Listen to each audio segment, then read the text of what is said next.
मोहब्बतों का वही पुल आपके बीच में 4 पंक्तियों से बनाना चाहता हूं। और देखो ये गोविंद राठी की हिम्मत है कि उस दौर में मोहब्बत का पुल बनाना चाहता हूं जब ना तो मोहब्बत की कोई गारंटी बची है ना ही पुलों की।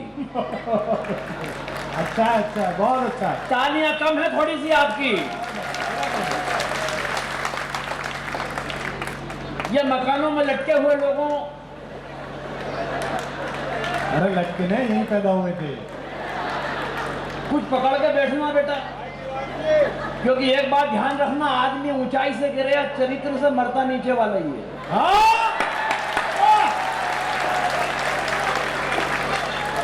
गोविंद राठी, वाह। और विशेष माफी इन मकान के मालिकों से मांगता हूं साहब कि जो बेचारे कवि सम्मेलन सुनना तो नहीं चाहते, मगर एक रात के लिए तो मकान बेच नहीं सकते।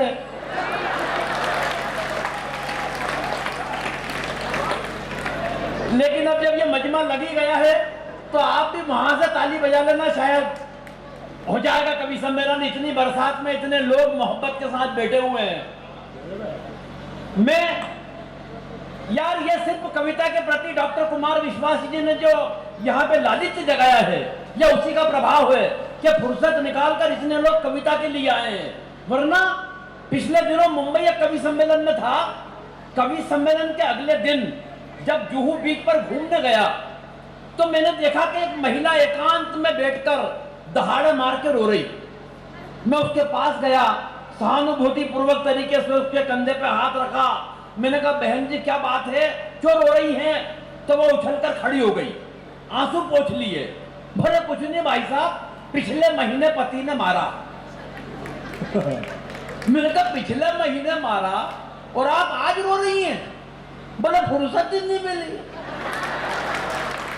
मैं कहना यह चाहता हूं कि महानगरों में रोने की फुर्सत नहीं है, मगर आप हंसने के लिए फुर्सत निकाल कर आए। मैं आपको क्या बात है गोविंद, वाह वाह गोविंद वाह। और वाकई डॉक्टर साहब फुर्सत का ये आलम है। हाँ। एक दिन मेरी पत्नी अपने काम में व्यस्त, मैं अपने काम में व्यस्त, न उसे फुर्सत न मुझे फुर्सत। अचानक उसने मेरी तरफ कोई काम उछाला।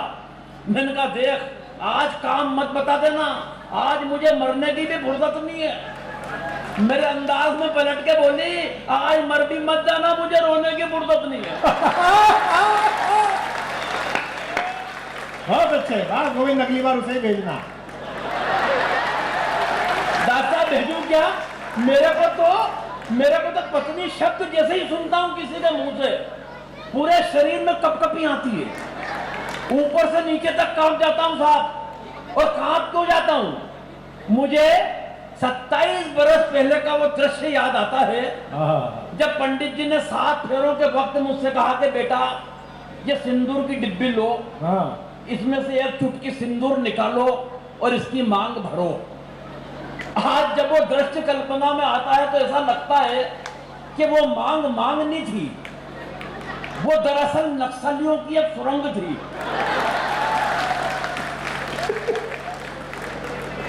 और ताली तो पूरा सदन इस बात पे बजाएगा कि सुरंग भी वो वाली थी जिसमें मैंने अपने हाथों से बारूद भिजाई है।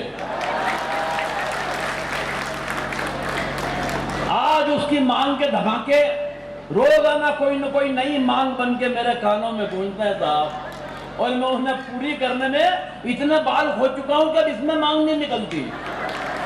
बहुत अच्छे, एक बार ताली वाली मिलके बजाओ यार जरा, थोड़ा सा वॉल्यूम उसका बढ़ा देना जहां से भी है ये, हल्का सा।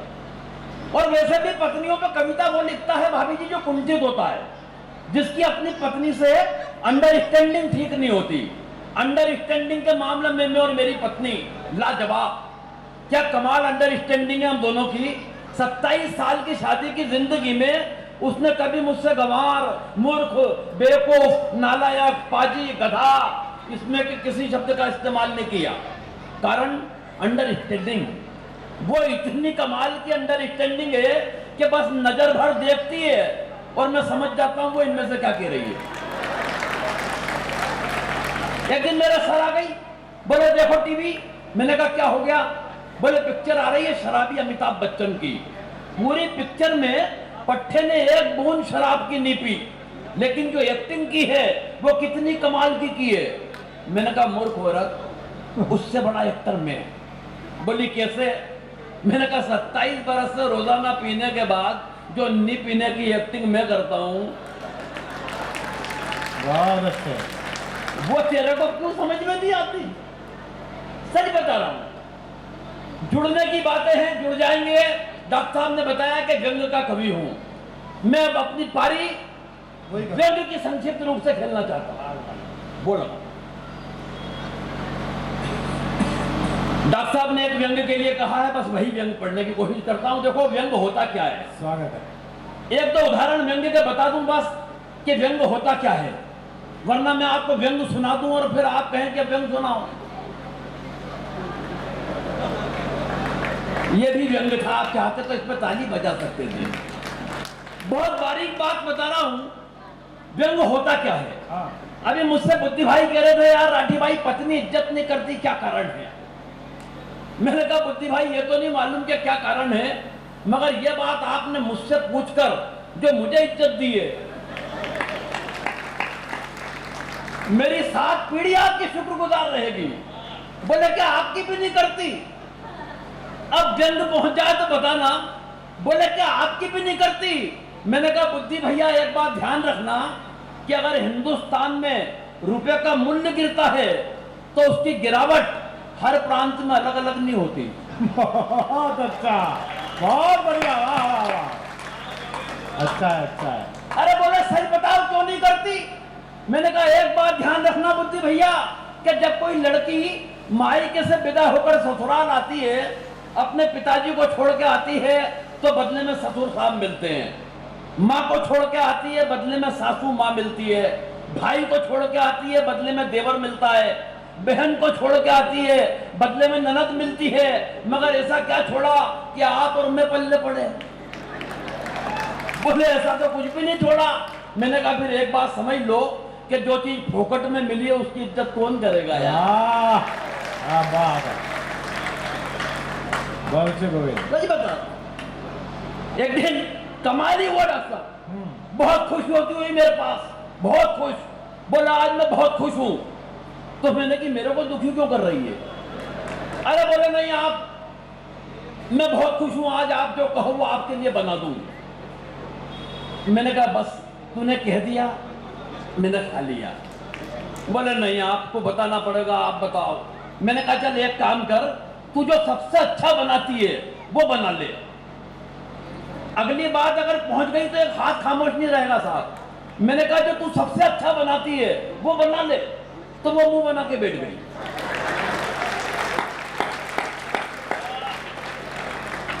भगवान का मुंह बना के बैठ गई।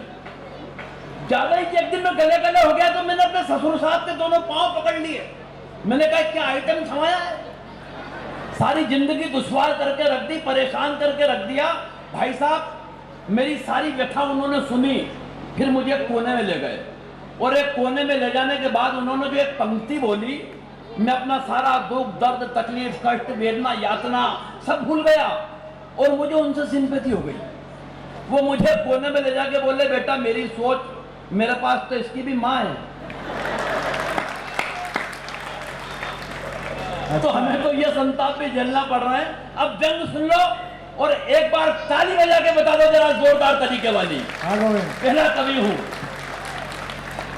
मैं। व्यंग का उदाहरण बता रहा था।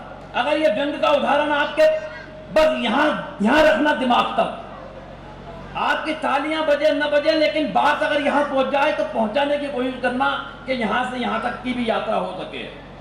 एक पेड़ बहुत परेशान था, एक पेड़ बहुत परेशान था कि उस पे उल्लू बहुत आकर बैठते हैं। एक दिन पेड़ कट गया तो पेड़ बहुत खुश हुआ कि चलो उल्लुओं से छुटकारा मिला। और भाई साहब पेड़ की बदकिस्मती ये रही कि उन कटे हुए पेड़ों की संसद भवन की कुर्सियां बना दी गई।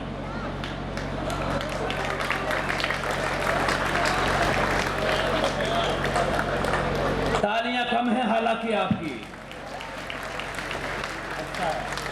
तब भी उल्लू ही बैठते थे। अब व्यंग सुन के बताना मैं पढ़ रहा हूं कि एक दिन खुल गए शहर के भाग हमारे, एक मंत्री जी शमशान घाट के उद्घाटन के लिए पधारे। हाँ, पता नहीं क्या पीछे से गोल गोल घूम रहा। इतने चक्कर, 7 चक्कर लगा दिए, इसके बाद तेरे साथ भेज दूंगा इसे। पूरे फेरे कर गया। कमाल है यार भाई। हाँ, चलो पढ़ो। एक दिन खुल गए शहर के भाग हमारे। हाँ, एक मंत्री जी शमशान घाट के उद्घाटन के लिए पधारे। उद्घाटन की पहली रस्म पूरी कराई गई। एक जलते हुए मुर्दे को बुझाकर मंत्री जी के हाथ से अग्नि दिलाई गई। बच्चे क्या बात है गोविंद, वाह वाह वाह। एक जलते हुए मुर्दे को बुझाकर मंत्री जी के हाथ से अग्नि दिलाई गई। इस घटना से कम एक बात का तो पता चलता है कि आदमी का नसीब खराब हो तो वो मरने के बाद भी भुगतता है। वाह बच्चे, वाह वाह वाह वाह। आदमी का नसीब खराब हो तो वो मरने के बाद भी भुगतता है। पंडित जी ने कहा, श्रीमान कृपया क्या इस दिशा में आकर अग्नि दिखाएंगे? और व्यंग की अगली पंक्ति पे ये नहीं कहूंगा साहब अद्भुत है कि ताली बजाना, एक एक हाथ को दावत देता हूं कि ताली रोक के बताना। अगर एक बार बजे तो फिर पूरे सदन की बजे अगली पंक्ति पर।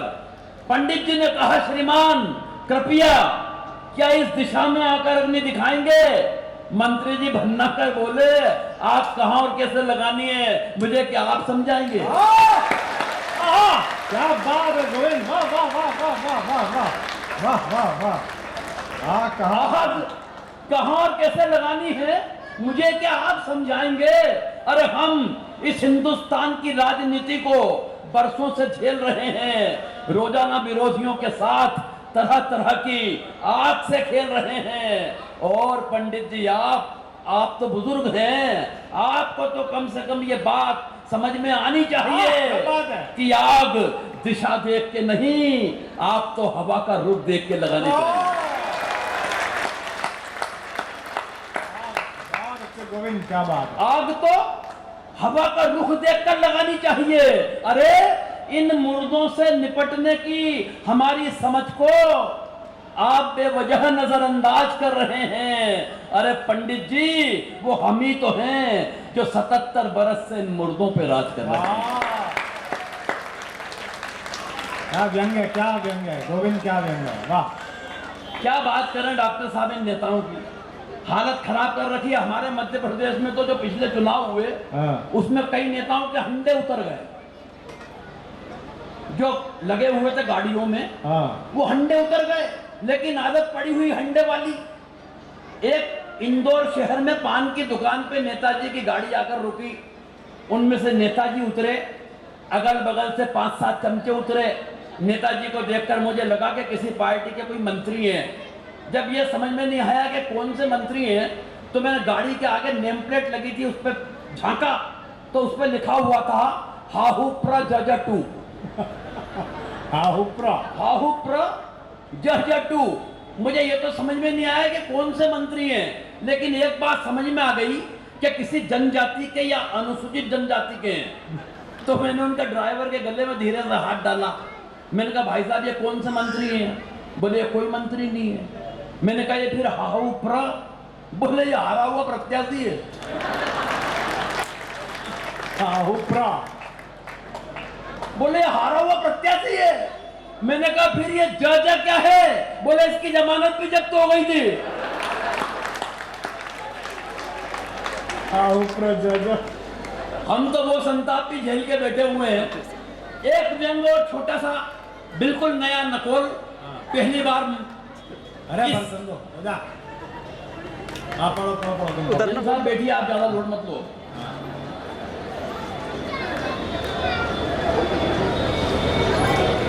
कोई बात नहीं, पानी बंद हो जाएगा। देखो ये तो रस बरसा है यार। रस जब बरसता है ना, अभी डॉक्टर साहब अंदर 7 दिन की जो यात्रा करके आ रहे हैं जहाज की,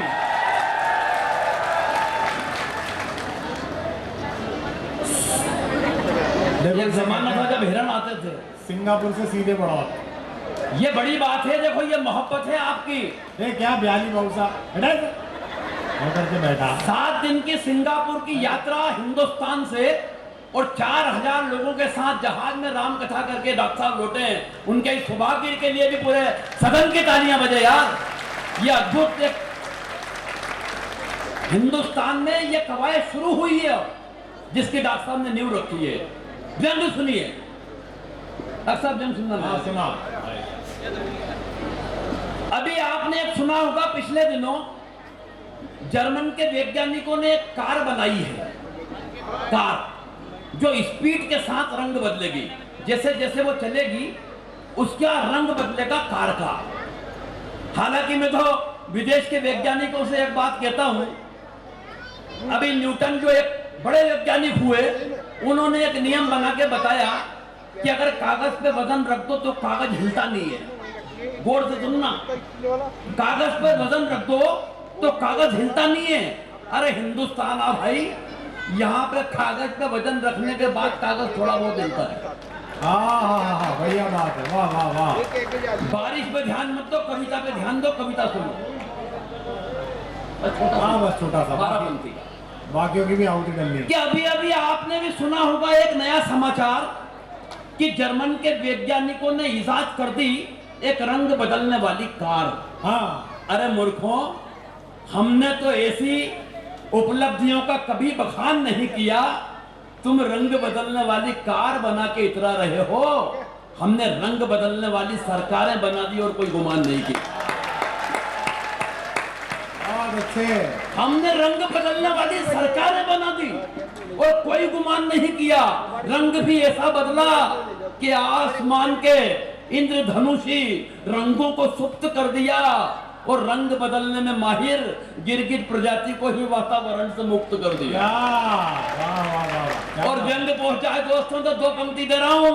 वैसे भी तुम्हारी कार का रंग तो तब बदलता है जब कार मालिक खुद बटन दबाता है कारों के। अरे हमारे यहाँ तो जनता बटन दबाती है और रंग बदल जाते हैं सरकारों के। बहुत अच्छे। हमारे यहाँ तो जनता बटन दबाती है और रंग बदल जाते हैं सरकारों के। अभी घुटनों के बल बैठकर पानी भरोगे, कमबख्तों क्या खाकर हमसे मुकाबला करोगे।